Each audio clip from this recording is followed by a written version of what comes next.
I noticed her watching me again. It wasn't the kind of glance a wife gives her husband when she's proud or admiring. No. Rachel's eyes tracked me like I was something foreign now, like she was watching me morph into someone she wasn't quite sure belonged to her anymore. I'd catch her sometimes, halfway through brushing her hair or sipping her wine at the kitchen island, eyes locked on me, mouth a flat line, studying, measuring, like I was drifting just out of reach, and she couldn't figure out if she wanted to pull me back or push me further away. It started a few months ago, after I'd hit 40. Something about that number flipped a switch in me. I joined a gym, not out of crisis, but because I wanted to feel strong again. Not just physically, but mentally, like I still had some control over who I was becoming. The workouts gave me energy, purpose. Hell, even my confidence came back. I started dressing better, not flashy, just sharper. Tighter tees, good cologne, a little more attention to my hair. Nothing major, just different. Apparently different was enough to rattle Rachel. We'd been married 12 years, together for 15. And if you asked me a year ago, I'd have said things were good, stable, comfortable. But comfort, I'm learning, can be a breeding ground for fear. Especially for someone like Rachel, who clings to predictability like a life raft. I didn't change for anyone but me. But that didn't stop the women at the office from noticing. A couple of them, newer hires, started complimenting me more than they should. One even slipped her number into my coat pocket at a work event. I never called, never even mentioned it to Rachel. But I knew she found it. Her silence that night, her distant stare over dinner, told me everything. She never confronted me, just folded the paper, tucked it into the trash, and went upstairs without a word. And so it began. The tension. The quiet questions wrapped in compliments. "You're looking good lately," she'd say, her tone teetering between flirt and fear. Or, "Is that a new shirt? You didn't tell me you were buying new clothes." Little things, but enough to chip at the calm. Sex had always been good with Rachel. Solid. Familiar. But even that started changing. She initiated more, but it felt strategic. Like she was trying to restake her claim, remind herself that she still had access to me, even if I wasn't entirely hers anymore. There were nights it felt like she was trying to match some imaginary competition, her fingers gripping harder, her moans just a little too deliberate. I wasn't ungrateful. I still wanted her. Hell, I still loved her. But something about the shift made the air heavier between us. Like we were trying to fuck our way back to certainty. One night, after a particularly intense session, her hips grinding against mine like she had something to prove, she lay beside me in the dark, tracing lazy circles on my chest.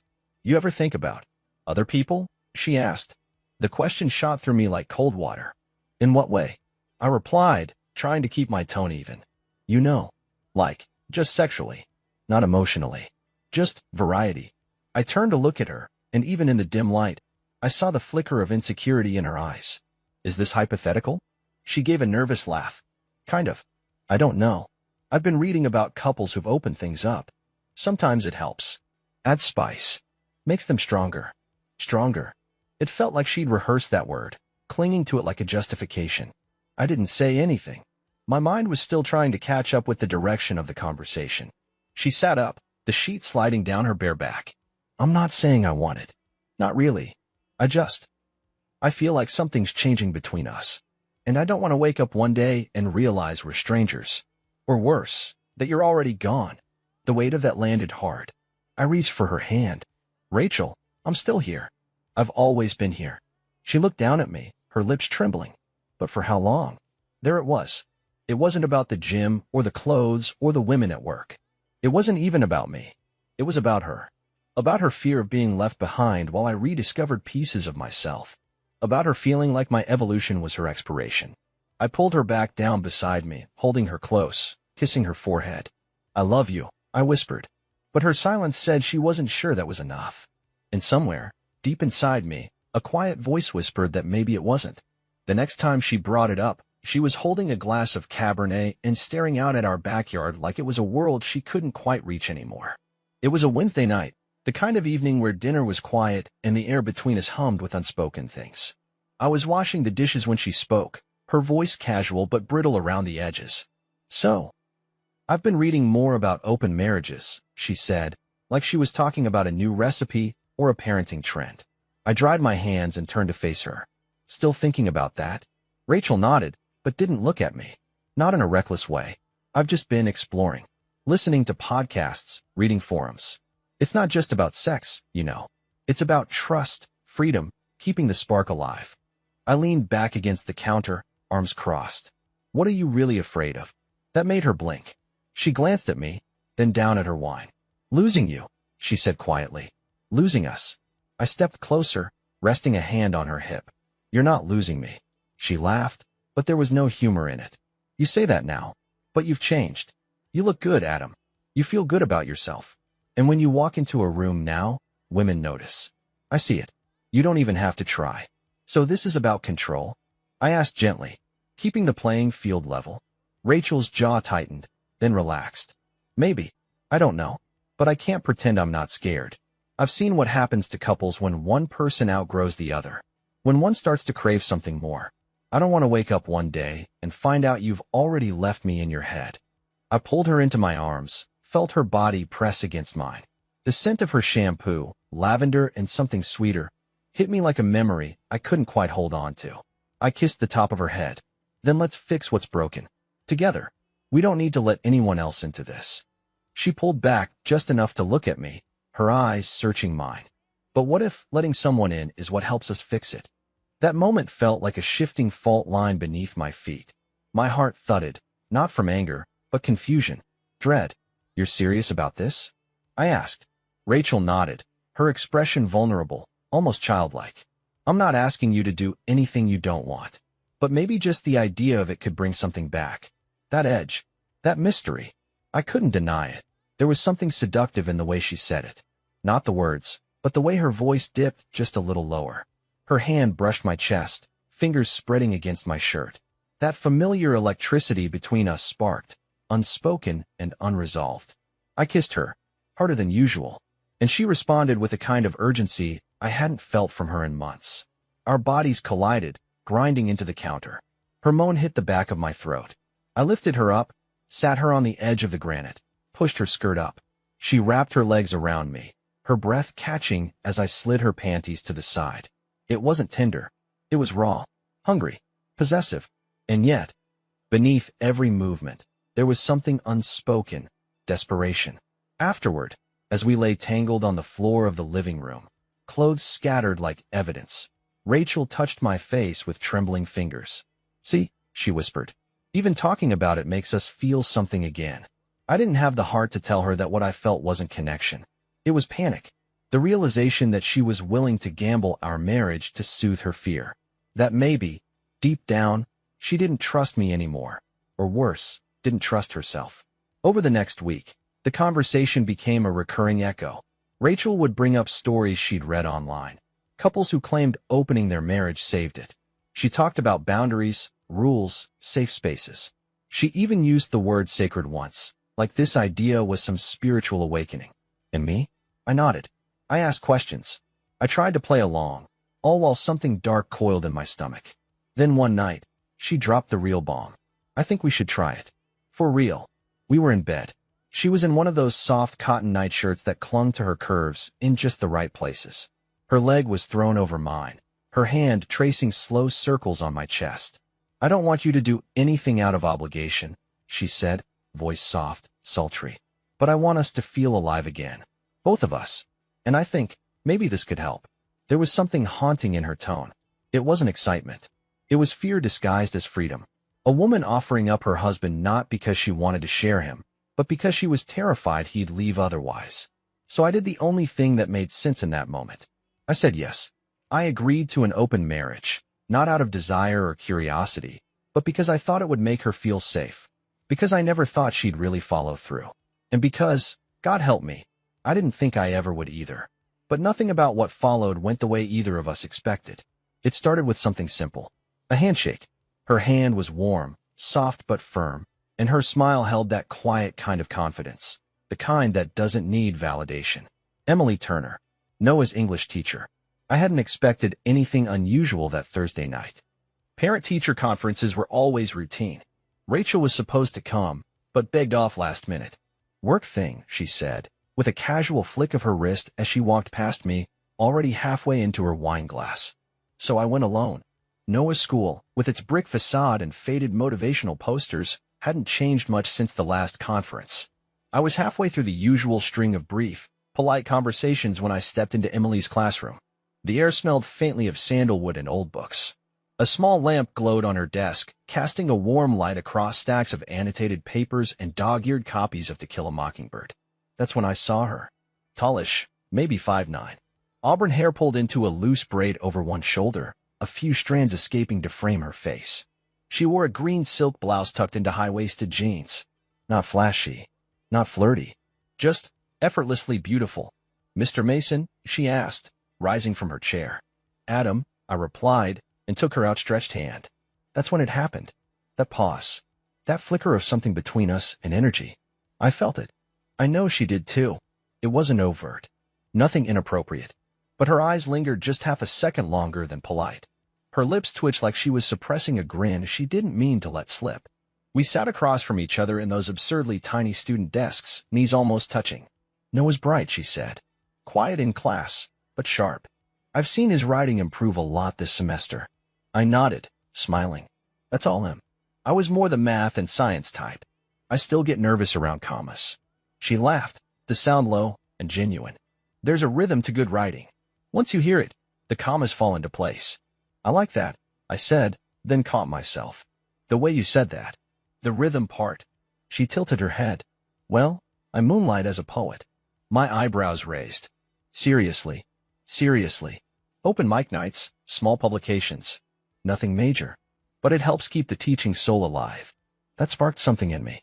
We started talking about books, her love for Rilke and Whitman, my teenage obsession with Vonnegut. She asked me what I did for work. I told her about my design firm, about creating space and light and movement in physical form. "So you're an artist too," she said. I laughed.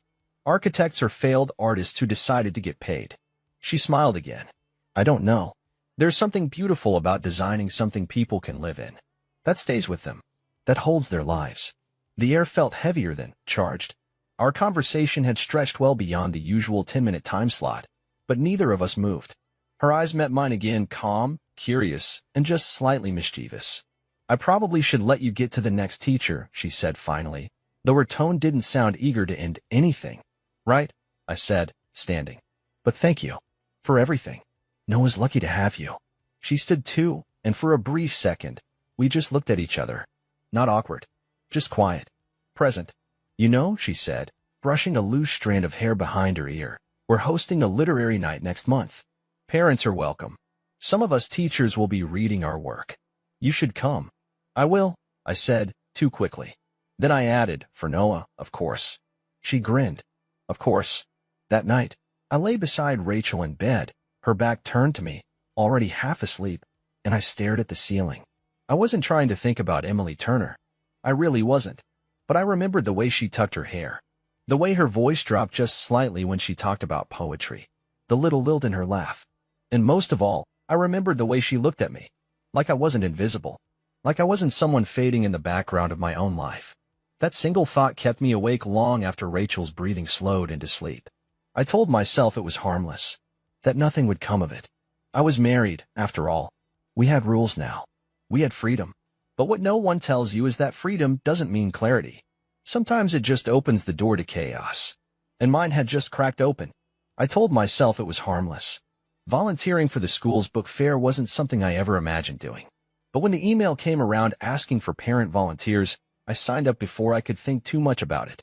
One part of me said I was doing it for Noah, to stay involved, to show up. The other part? The quieter, more dangerous one? It was hoping I'd see Emily again. I did. She was there, tucked behind a folding table stacked with middle-grade novels and laminated bookmarks. Her eyes lit up the moment she saw me. "Adam," she said, with that soft little smile that had been living rent-free in my memory. "Didn't think I'd see you again so soon. I like books," I lied. "And fairs." She laughed, shaking her head as she handed a stack of receipts to a parent. "You're a terrible liar. But I appreciate the effort." We spent the next hour sorting stacks of novels and helping distracted kids count out crumpled dollars and change. She wore a charcoal sweater that clung just enough to hint at the shape of her body. Her sleeves rolled up to the elbows as she handed out books with the grace of someone who loved what she did. The scent of cinnamon and old paper lingered in the air. We talked. About writing. About art. About music. She mentioned she was going to see a live jazz trio that Friday, and that she usually went alone because most of her friends didn't get it. I love jazz, I said, probably too quickly. She raised a brow. Do you really? I do, I said. Or maybe I just like the idea of it. That it's never the same twice. There's something raw in that. That earned me a look. Not flirty. Not overt. Just intrigued. We didn't exchange numbers. Not yet. But we didn't need to. That weekend, I found myself Googling the name of the jazz bar she mentioned. I checked the time. I checked the calendar. I checked the weather. I didn't go. But I thought about it. God, I thought about it. Over the next few weeks, I started volunteering more. A classroom read-along. A weekend community garden cleanup. I became the guy with the extra trash bags, the guy hauling cases of bottled water into the teacher's lounge. And every time, Emily was there. She seemed to know when I was coming. Her smile became more expectant, her voice more familiar. It was never overt. We never touched beyond the occasional brush of hands when exchanging books or coffee cups. But the tension? It was thick enough to slice. Every word felt like it carried more weight than it should. Every glance lingered just long enough. One afternoon, I brought her a cup of black tea with honey. I'd remembered her saying that was her favorite. She looked at me like I'd just written her name in a secret sonnet. You didn't have to do that, she said, taking the cup. I wanted to, I replied. Her fingers touched mine as she took it. Just a second. Maybe not even that. But it was enough. She looked down, then up. Adam, what are we doing? The question hung there. And I had no answer. Meanwhile, things with Rachel were shifting in the opposite direction. She'd gone on a date. She told me, almost triumphantly, over dinner. His name's Rob. He's divorced. Works in tech. Kind of boring, honestly. I nodded slowly. You slept with him? Her fork paused. I didn't say that. But you did. She looked at me. Isn't that what we agreed? No secrets. I nodded. Right.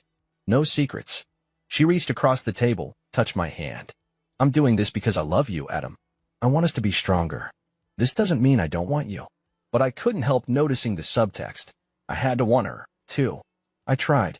God, I tried. We had sex that night, in that same mechanical rhythm we'd fallen into. She rode me hard, hands planted on my chest, her head thrown back like she was imagining someone else. Maybe Rob. Maybe a younger version of me. Afterward, I lay in bed, staring at the ceiling, feeling more alone than I had in months. And my thoughts wandered. Back to Emily. The next time I saw her, it was a Thursday. We were cleaning up after a poetry workshop for the students. She was crouched beside a stack of notebooks, her hair falling across her face as she packed them into a box. I stood a few feet away, just watching her. The curve of her neck. The way her blouse slipped slightly off one shoulder. She looked up at me. Do you want to grab coffee sometime? She asked, surprising both of us. My pulse kicked. I hesitated, but only for a second. Yes, I said. I do. She smiled, relieved, maybe even excited. Just coffee. Just coffee, I echoed, knowing full well it wouldn't stop there. That night, Rachel asked me if I'd noticed how distant I'd been lately. You don't talk to me the same way anymore, she said as she undressed. You're not, here. Even when you're here. I kissed her shoulder, more out of habit than hunger. I'm just tired, I said. She climbed into bed naked, pulling the covers over her. You can talk to me, you know, about anything.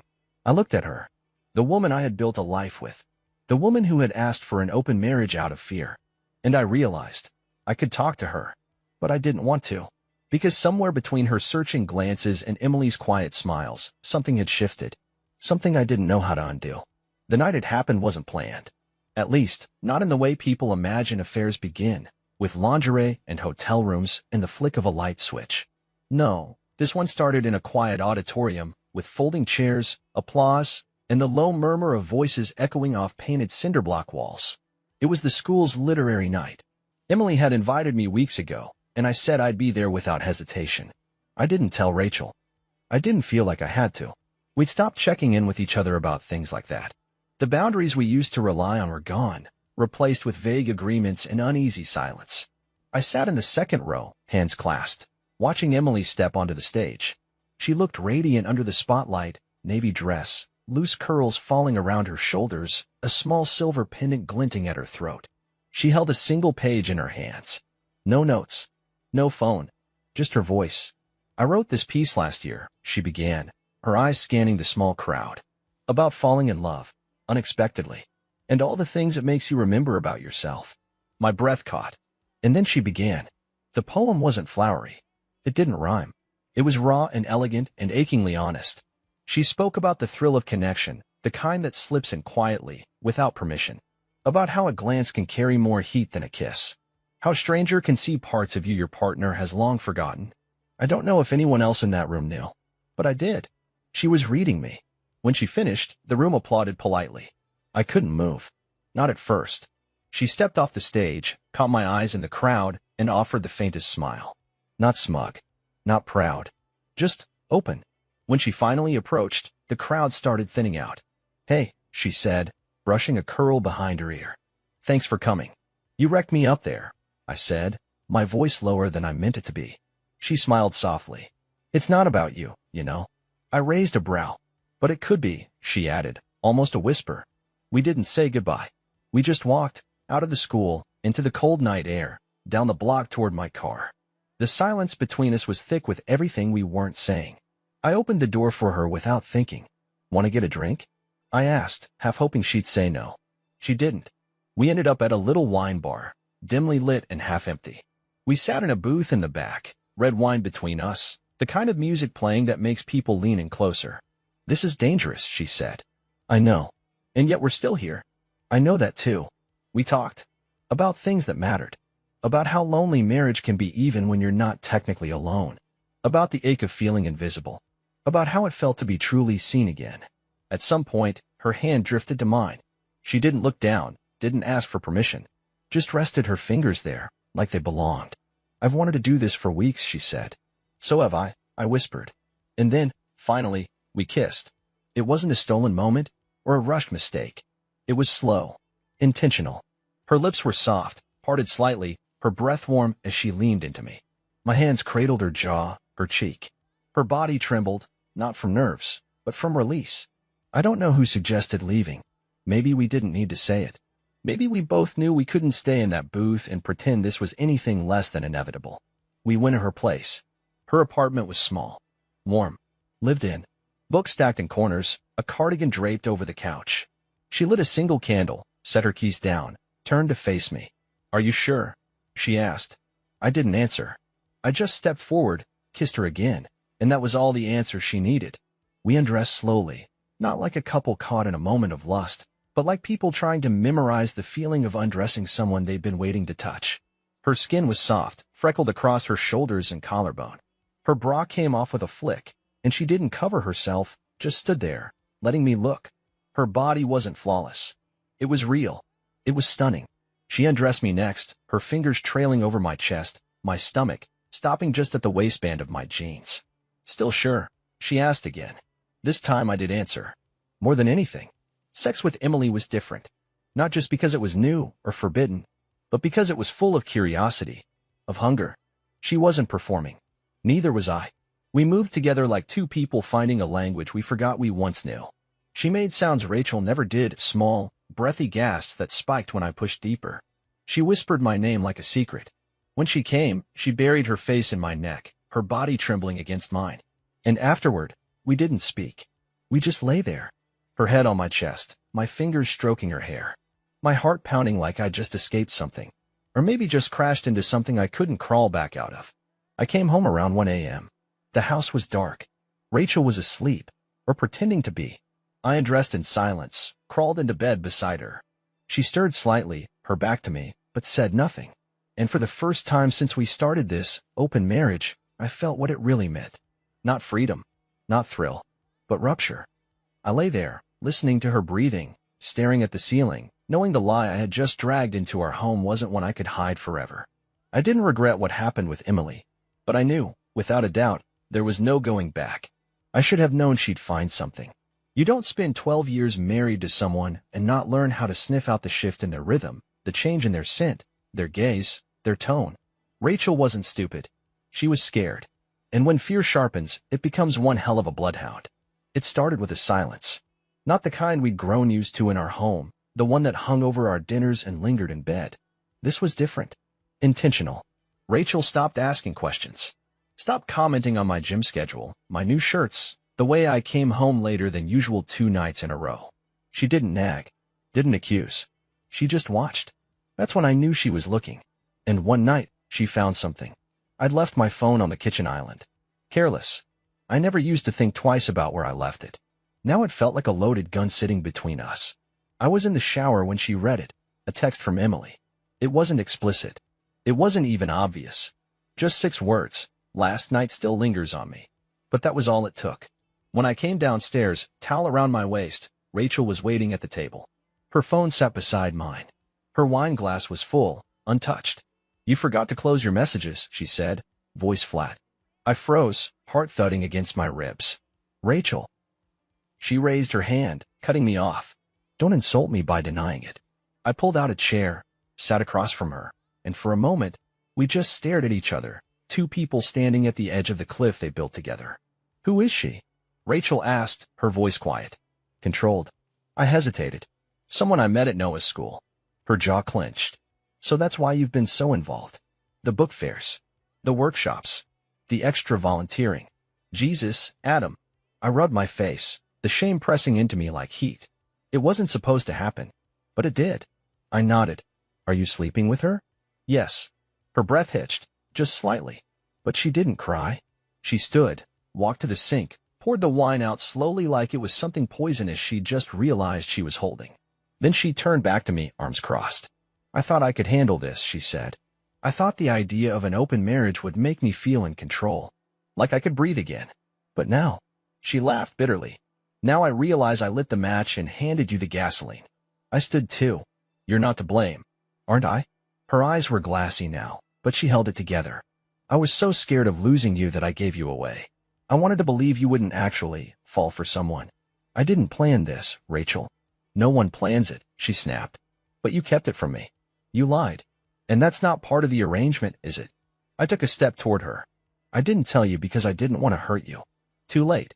We stood in the middle of our kitchen, surrounded by the echoes of our life together, the birthday photos still magnetized to the fridge, the half-finished puzzle on the side table, the clinking sound of the dishwasher we started an hour earlier. Are you in love with her? She asked. Silence. That was my answer. Rachel blinked, one tear sliding down her cheek. I see. She never meant to hurt you. Or Noah. She doesn't even. Oh, spare me, Adam. Her voice cracked. She knew you were married. She knew exactly what she was doing. I sat back down, elbows on my knees. I'm sorry. I am. Rachel was quiet for a long moment. Then, ended. What? Ended. Now. Tonight. I looked up at her. No more open marriage, she said. No more arrangements. You want to be with me, you come back fully. No more secrets. No more wandering hearts. You want her. She paused. Then this marriage is over. The words hung between us, heavy and final. My throat tightened. I need time to think. Rachel stared at me like she didn't recognize the man standing in front of her. That's the problem. You've already made your decision. She turned and walked upstairs, and for the first time in our marriage, she didn't wait for me to follow. That night, I didn't text Emily. I didn't call her either. I just sat in the living room in the dark, feeling the walls press in. The house didn't feel like mine anymore. It was a museum of choices, some hers, some mine, all leading to this hollow space where love used to live. Rachel was right. I had made a decision, but the truth was, I wasn't ready to admit it. I should have known Rachel wouldn't just let it go. She said she needed time to think, but what she really meant was, I'm going to find her. The tension in our home thickened into something tangible. Meals were mechanical. Conversations clipped. We were 2 actors trying to play normal while the stage burned behind us. Rachel didn't cry. She didn't scream. She watched. Calculated. I'd catch her glancing at my phone when she thought I wasn't looking. Not touching it, just staring, like it might confess something to her without her having to ask. Then one morning, she was gone. No note. No text. Just an empty coffee cup in the sink and the faint perfume of lavender still hanging in the air. I didn't think much of it until later that afternoon, when my phone lit up with a name I didn't expect. Emily. She came to the school. My chest clenched. Rachel. She was waiting outside my classroom. Said she just wanted to talk. Adam, she knows. I called immediately, but it went to voicemail. Then again. And again. When she finally picked up, her voice was tight. Controlled. But I knew that edge. She came right after last period, Emily said. I was gathering papers. She just appeared. like a shadow. What did she say? I asked. There was a pause. She asked if I was fucking her husband. My heart stopped. What did you say? I asked her to step outside. I didn't want the students to hear. Emily, I'm so sorry, yo. She already knew, Adam, she cut in. She just wanted to see if I'd lie to her face. When I didn't, she lost it. Did she threaten you? No, her voice dropped, suddenly fragile.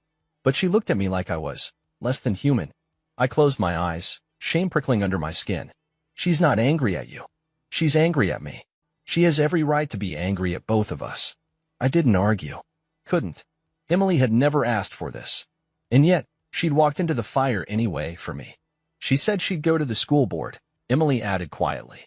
Said she'd tell them everything if I didn't back off. I felt something harden in my chest. She wouldn't.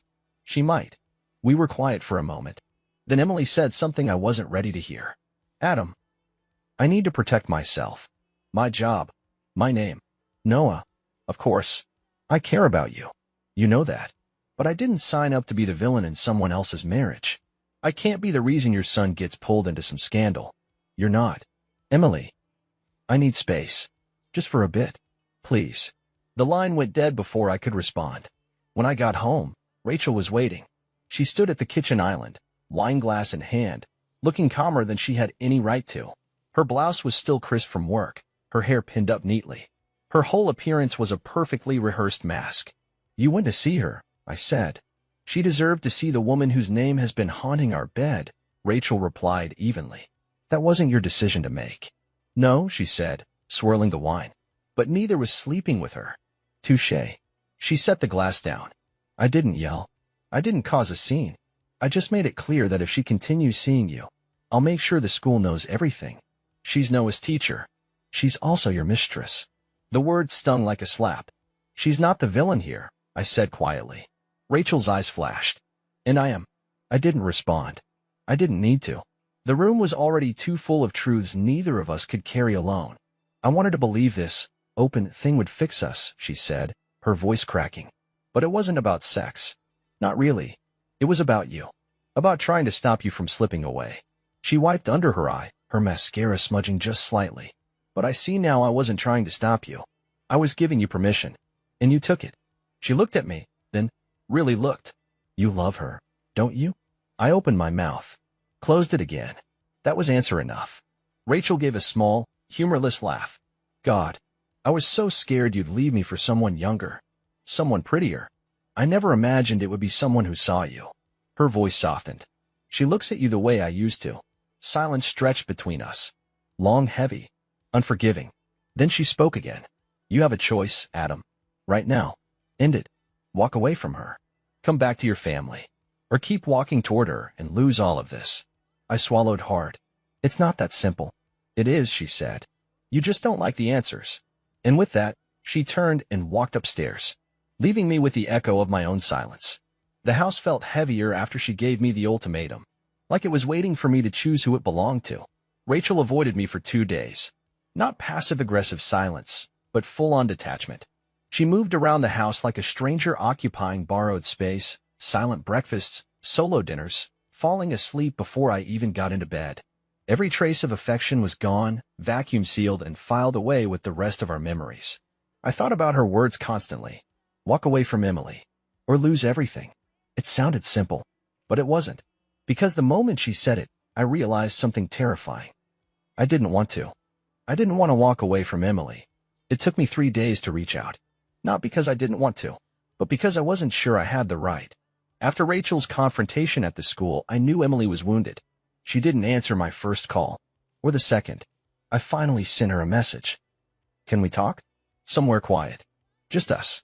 No pressure. The dots blinked for almost a minute before disappearing. Then finally. Tomorrow. 6 p.m., the park by the library. She was already there when I arrived. Emily sat on the back of a bench, her hands resting in her lap, hair tied back loosely like she hadn't really looked in the mirror before leaving the house. She wore a faded gray sweater and jeans, no makeup. Still, she looked like calm in a storm I created. I walked up slowly, sat beside her. Neither of us spoke for a moment. The sound of kids laughing from the nearby playground floated through the trees. The late afternoon sun dappled through the branches, casting flickering shadows across her cheek. I'm sorry, I said first. Emily looked at me. I soft but tired. You don't have to be. I should have handled things better. She gave a faint smile. We both should have. I let the silence settle again, then forced the words out. Rachel gave me an ultimatum. Emily nodded, eyes back on the grass. She told me she would. She wants me to end this.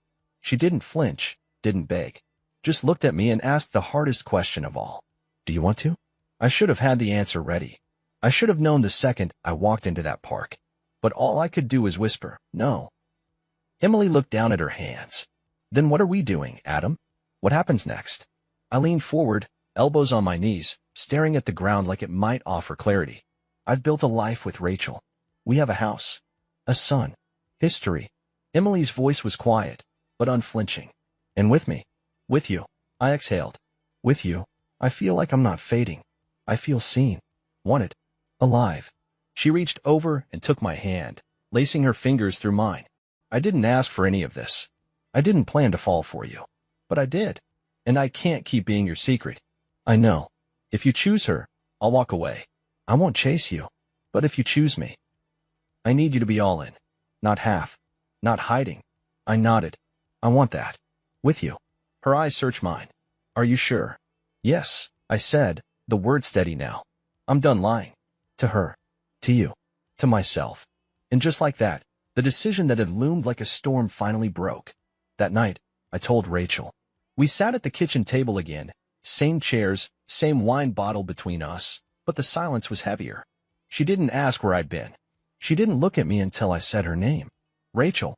She lifted her eyes, glassy but dry. I'm not going to lie. I saw Emily tonight. I needed to be honest with her. With myself. And, she asked, voice barely above a whisper. I can't end it.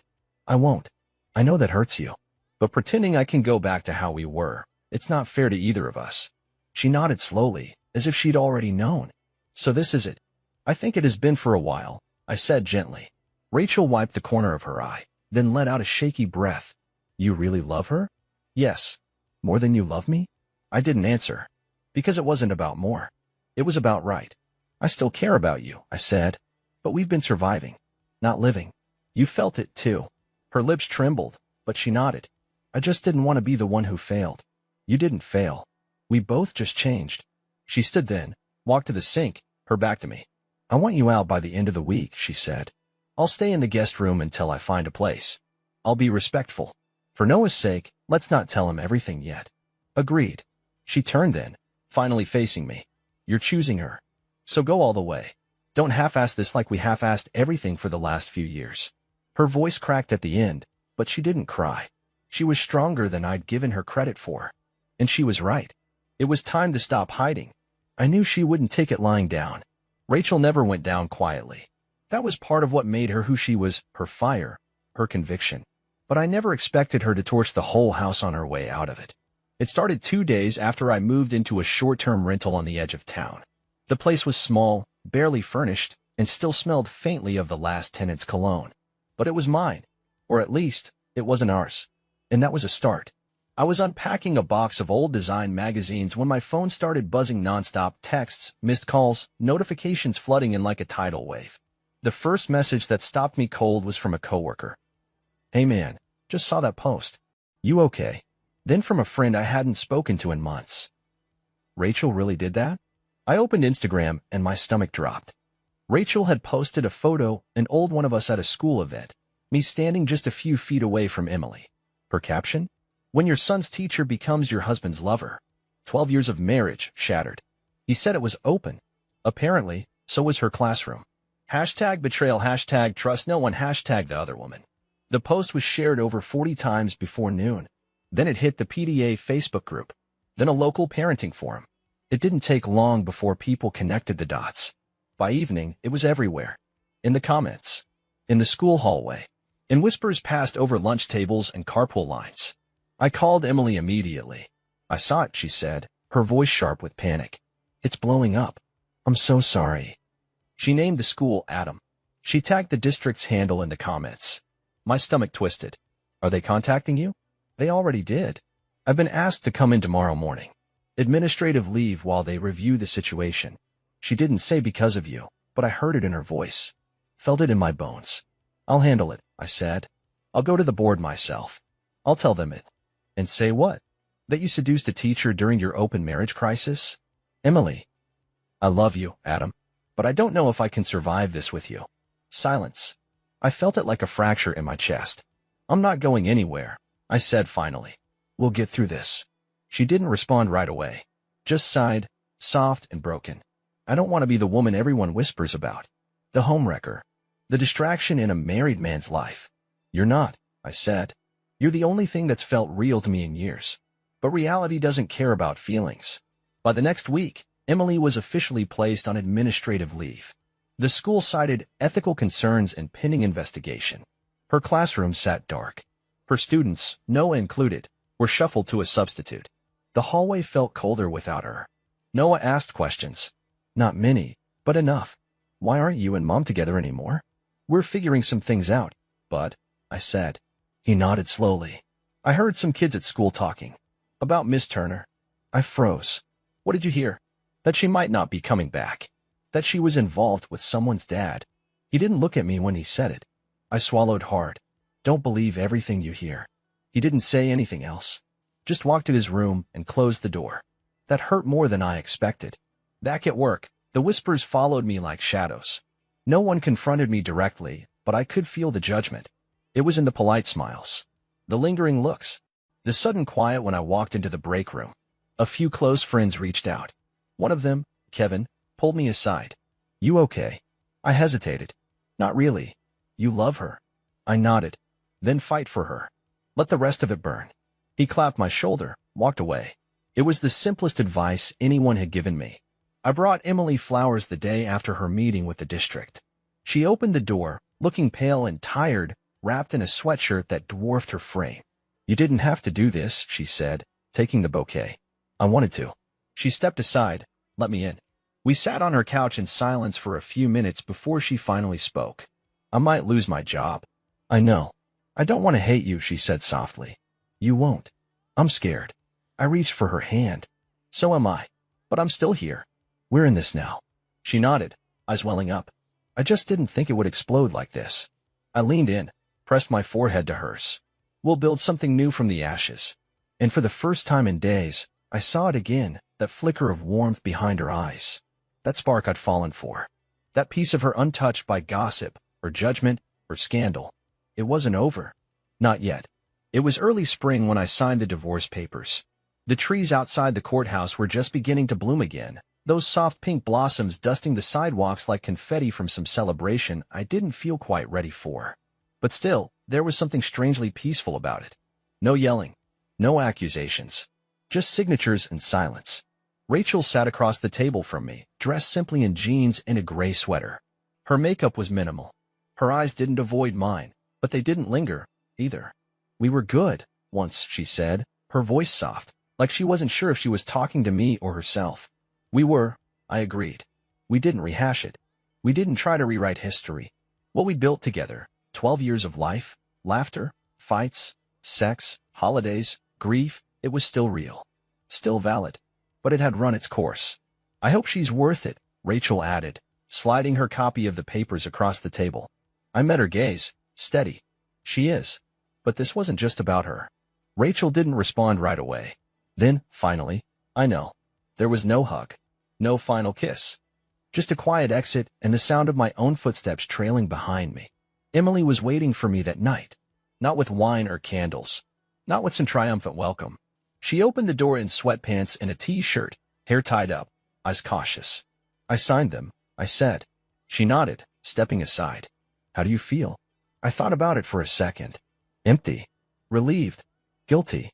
Free. She reached for my hand. Good. That means you're human. We sat on her couch, side by side, legs tangled together, the TV playing some background show neither of us paid attention to. I got word from the district, she said after a while. I stiffened. And they're not renewing my contract. I turned to her, searching her face. Emily, I'll finish out the year. But after that, I'm done. I'm so sorry. She gave a soft shrug. Honestly, part of me expected it. Another part of me feels like I needed the push. To do what? She smiled faintly. Maybe teach somewhere else. Start over. Right again. Or maybe just breathe. I kissed her then, slow, deep, grateful. Not hungry, not desperate. Just there. Present. Whatever had started between us in shadows and secrecy had been dragged into the light. And what remained wasn't perfect, but it was real. We told Noah a week later. Rachel and I sat with him together, unified for once. We didn't tell him every detail, just that we had tried something different, and it didn't work. That we loved him more than anything. That he didn't do anything wrong. He was quiet for a long time. Then he asked, "So, do I have to change schools?" "No," I said. "Not unless you want to." "And Miss Turner?" he asked, without looking up. Rachel glanced at me, then back at Noah. "She won't be teaching here next year." He just nodded. Then, slowly, I liked her. Rachel's smile was faint, wistful. She's a good teacher. That moment of shared grace, however brief, meant more than I could explain. A few weeks later, Emily and I packed our things and left town. Not because we had to, but because we wanted to. Too many glances. Too many stories behind tight-lipped smiles. Too many whispers in grocery store aisles. A clean break felt like the only way to truly begin again. We moved to a small city a few hours south, where no one knew our history. Where we could walk into a bookstore or a bar and just be ourselves, no scandal, no betrayal. Just Adam and Emily. Starting over wasn't easy. There were moments I questioned it. Days Emily curled into herself, grieving her students. Nights I stared at my reflection, wondering if I'd become the man I always feared I might. But there were good things, too. Coffee in bed. Sunday morning walks. Long talks on the balcony, her feet in my lap. Both of us wrapped in blankets and soft light. There was love, not the shiny, early days kind, but the honest, unfiltered version that comes when you've survived the fallout and still choose to stay. Rachel eventually stopped posting about us. Her bitterness dulled with time. We texted occasionally about Noah, about logistics, once about a movie we both ended up watching alone on the same night. I think part of her will always hate me a little. Maybe she should. But the last thing she texted me was this. "I'm dating someone now. He's calm, kind, doesn't lift weights or wear cologne, but he listens." That's enough for me. I stared at the screen for a while, then replied, "I'm glad you found someone who makes you feel safe." She didn't respond, but she didn't have to. They say happy endings are a myth. Maybe they're right. But what I found with Emily, after the fire, after the lies, after the unraveling, wasn't an ending at all. It was a new beginning. And maybe, for some of us, that's all we can ask for.